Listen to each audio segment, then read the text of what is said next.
आप સૌ કોઈએ બાબા બમ નાથજીનું નામ તો સાંભળ્યું હશે કે જે ઉજ્જૈનથી છે અને ખાસ કરીને આજે આણંદના મહેમાન બન્યા છે અને આજે ચરોતરનો અવાજ આપને બાબા બમ સાથે વાત કરીને આપને બતાવશે કે બાબા બમ નાથ છે એ કયા પ્રચારને લઈને આજે નીકળ્યા છે। तो આપણે તેમની સાથે વાત કરીશું। स्वागत है गुरुजी आपका। जी बाबा, आप कौन सा प्रचार लेके आप लोगों के पास अभी निकले हो? मेरा नाम श्री बाबा बम नाथ होगरी है। मैं उज्जैन के चक्रतीर्थ शमशान में रहता हूँ। अभी फ़िलहाल मैं एक स्थान राजस्थान में बना रहा हूँ। मेरा मुख्य संदेह है, मेरा मुख्य उद्देश्य है हिंदू धर्म, हिंदू तत्व को बचाना है। हमारा लक्ष्य जो है हिंदू तत्व, हिंदू धर्म और सनातन धर्म को बचाना। जो हिंदू आज खत्म हो रहे हैं, हिंदू वंश खत्म हो रहा है, इसे बचाने का मेरा पूरा उद्देश्य है और उसके लिए मैं अपनी पूरी कुर्बानी दे रहा हूँ। हाँ बाबा, एक लोगों के लिए एक आशीर्वचन भी आप दीजिए। ऐसा है, ये जितने हमारे गुजरात के हैं सबको मेरी तरफ से खुश रहे, मौज करें, आनंद करें, सदा सुखमय रहे। और मेरा उद्देश्य है कि जो हिंदू धर्म की नसबंदी कराई जा रही है, ये जो सरकार हिंदू धर्म की नसबंदी करवा रही है, एक बेटा एक बेटी की बात, अगर इसी तरह हिंदू धर्म की नसबंदी होती रही तो एक दिन पूरा हिंदू धर्म, हिंदू वंश खत्म हो जाएगा, फिर से हमारा देश गुलाम हो जाएगा। आज तुम्हारे पास है क्या? एक बेटा एक बेटी। बेटी भाग गई, बेटा मर गया, खानदान नाश हो गया। तुम्हारे घर में चिराग जलाने वाला नहीं, शमशान तक ले जाने वाला नहीं, मुख में आग देने वाला नहीं, पिंडदान भी करने वाला नहीं है।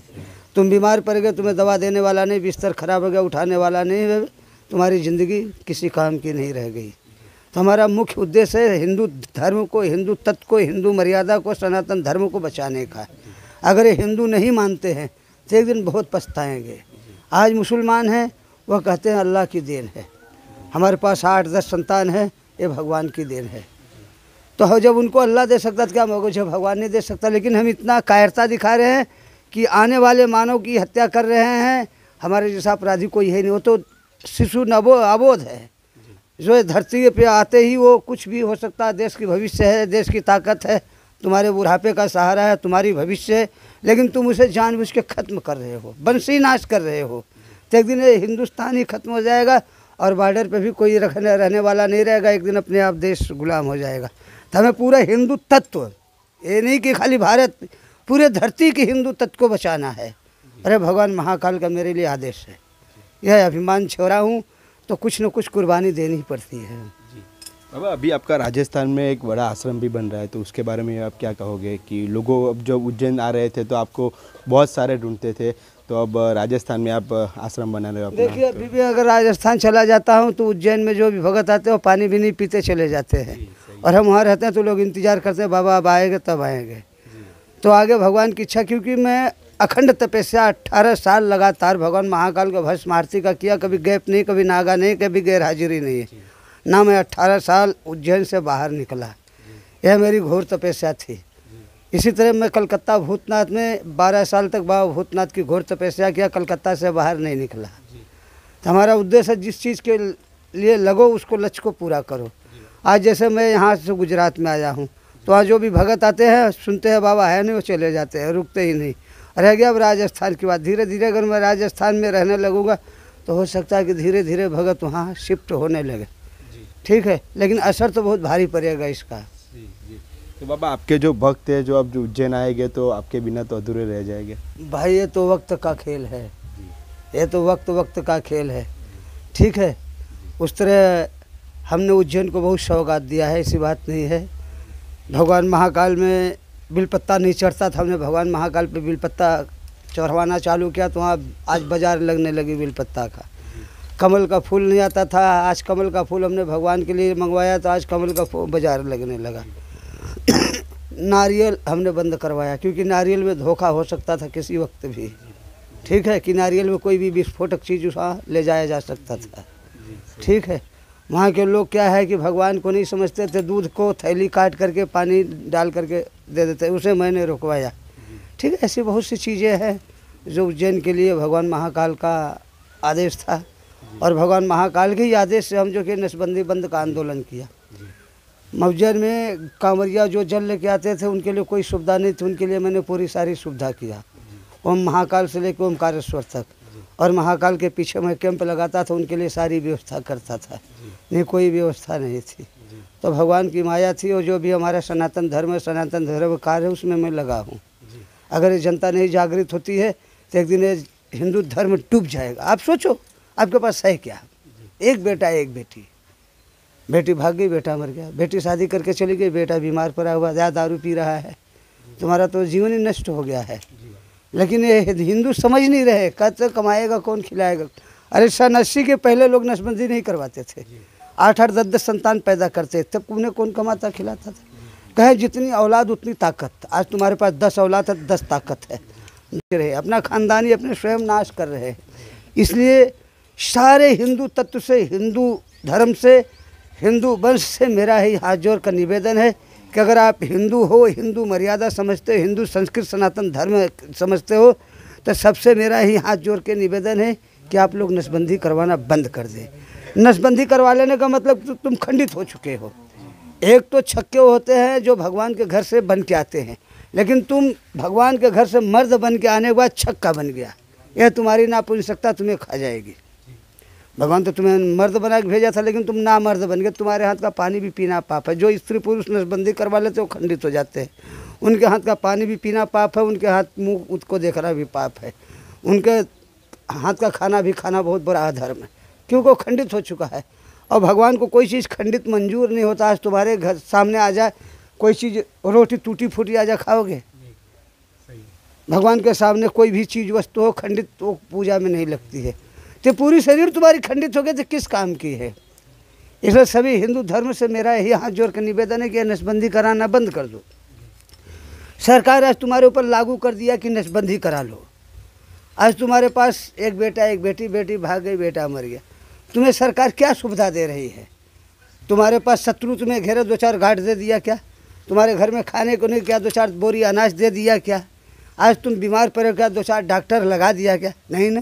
तो आज तुम्हारे पास संतान होती, कहें जितनी औलाद उतनी ताकत, कहें जितनी औलाद उतनी दौलत, और जितनी औलाद उतना शोहरत है तुम्हारा। जहाँ जाएगी तुम्हारी औलाद तुम्हारा नाम करेगी, फलाना का बेटा है।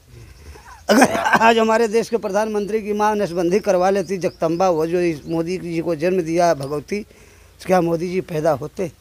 क्या वो देश का प्रधानमंत्री बनते? तो स्वयं उगता सूरज खिलता कमल नरेंद्र मोदी जी को खुद को इस पर विचार करना चाहिए कि हम अपने हिंदू तत्व के साथ, हिंदू वंश के साथ कर क्या रहे हैं। ठीक है, उन्हें खुद तत्काल इस नसबंदी को बंद करवा देना चाहिए, लेकिन ये कोई समझ नहीं रहे, तो एक दिन बहुत पछताएंगे। तुम्हारा विज्ञान जो है कब तक चलेगा? विज्ञान हमेशा विनाश की तरफ जाता है, वास्तविकता नहीं है। सिर्फ लिख दिए लोग, आओ इसका करके पता लगाएं, तो आप करके पता लगा लो। ધન્યવાદ બાબાજી।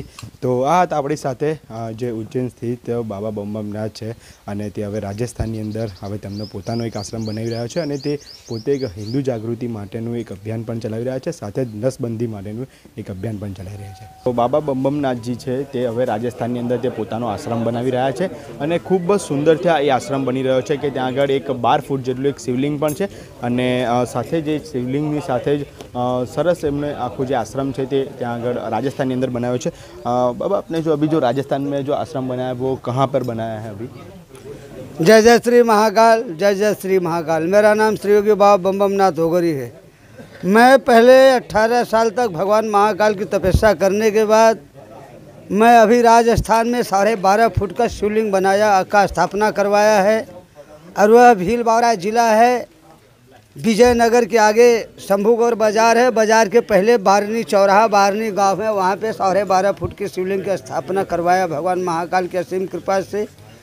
इसके लिए जो भी सज्जन, जो भी मेरा भाई बंधु या हिंदू धर्म को मानने वाले हैं, जो सहयोग करना चाहते हैं वह योगदान कर सकते हैं, और उसी स्थान पे विश्व शांति, आत्म शांति, जन कल्याण, मृत्यु आत्माओं की मोक्ष के लिए और सनातन धर्म की रक्षा के लिए कि सरकार को भगवान सद्बुद्धि दें कि जो हिंदू माता बहनों की नसबंदी हो रही है बंद करवा दें।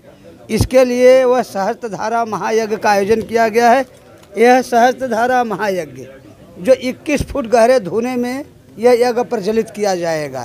तो इस यज्ञ में जो भी सज्जन, जो भी भक्त आना चाहते हैं वह राजस्थान भीलवाड़ा जिला बारनी गांव में विजयनगर के आगे बारनी गांव वहाँ पधार सकते हैं और जो भी है अपना जीवन उस यज्ञ में सम्मिलित होकर धन्य बना सकते हैं। और सभी हिंदू भाइयों से मेरा यही निवेदन है कि धर्म को आगे बढ़ावें, धर्म का प्रचार करें और सनातन धर्म की रक्षा करें, नसबंदी करवाना बंद कर दें। सभी से मेरा निवेदन है। नहीं एक दिन बहुत पछताओगे, इतना पछताओगे जिसका कोई जवाब नहीं है आपके ऊपर। तुम्हें पछतावा तब होगा जब तुम्हारे फिर से ऊपर मुसलमानों का राज होगा। आज देख लो मुसलमान 20-20 संतान पैदा कर रहे हैं। वो तो कहते हैं जो गाँव रही बंगला बना रहे मेरे लिए बना रहे हैं, क्योंकि तुम्हारे पास एक बेटा एक बेटी, बेटी भाग गई, बेटा मर गया, खानदान नाश हो गया। मेरे हिंदू भाइयों, इसलिए मेरा अभियान है जो भगवान महाकाल की देन है कि जो मैं अभियान को मैं अपने लिए नहीं, मैं पूरे हिंदू तत्व, पूरी मर्यादा हिंदू सनातन धर्म को बचाने के लिए कसम खाया हूँ। आज के हैं कल के नहीं रहेंगे, लेकिन एक दिन बहुत पछताओगे आप लोग जब वो आपके ऊपर फिर से मुसलमानों का राज होगा, अंग्रेज़ों का राज होगा। इसलिए हिंदू धर्म को बचाने के लिए, हिंदू संस्कृति सनातन धर्म को बचाने के लिए आपको नसबंदी कराना बंद करना होगा। नहीं तो बहुत पछताओगे। एक दिन तुम्हारा वंश खत्म हो जाएंगे, हिंदू धर्म खत्म हो जाएगा, हिंदू मर्यादा खत्म हो जाएगी। मैं आप लोग से यही हाथ जोड़ कर निवेदन करूंगा कि इस नसबंदी को बंद करवा दो। बाबा और एक क्वेश्चन है कि जो आपका जो आश्रम बना है तो कई भक्तों ने आपको जो डोनेशन भी देना हो, योगदान भी देना हो उसमें, तो कैसे दे सकते हैं वो लोग? वो राजस्थान आ सकते हैं, उज्जैन भी आ सकते हैं, क्योंकि मैं ज़्यादा से ज़्यादा राजस्थान में ही शिफ्ट रहूँगा, राजस्थान में ही मिलूँगा। क्योंकि उज्जैन में मैं तपस्या करने के बाद अब राजस्थान में यज्ञ हो रहा है, वहाँ राजस्थान में रहूँगा। ये नहीं रहेंगे तो वहाँ आना जाना भक्तों का लगा है तो फिर अच्छा नहीं है। अब हमारा ज़्यादा राजस्थान में रहना है और जो भी भाई बंधु, जो भी सज्जन योगदान करना चाहते हैं वो राजस्थान आ सकते हैं। उनके लिए 24 घंटा दरवाजा खुला है और उनका स्वागत है, सम्मान है। जय। तो आ હતા આપણી સાથે બાબા બમબમનાથ કે જેઓ પોતાનો જે આશ્રમ છે તે હવે રાજસ્થાનની અંદર બનાવી રહ્યા છે અને રાજસ્થાનની અંદર જો કોઈ પણ કંઈ પણ યોગદાન આપવું હોય તો એ પણ જઈ શકે છે। સાથે જ મોગલના બડોદ ખાતે પણ એક અહીંયા આગળ આણંદ ખાતે પણ એક આશ્રમ આવેલો છે કે જ્યાં અત્યારે બાબા બમબમનાથ અહીંયા આગળ પધાર્યા હતા। તો આવી સમાચાર માટે અમારી સાથે સતત જોડાયેલા રહેજો। કેમેરામેન સાહિલ કુંભાણી સાથે હું છું મનન હિંગુ, ચરોતર નવા।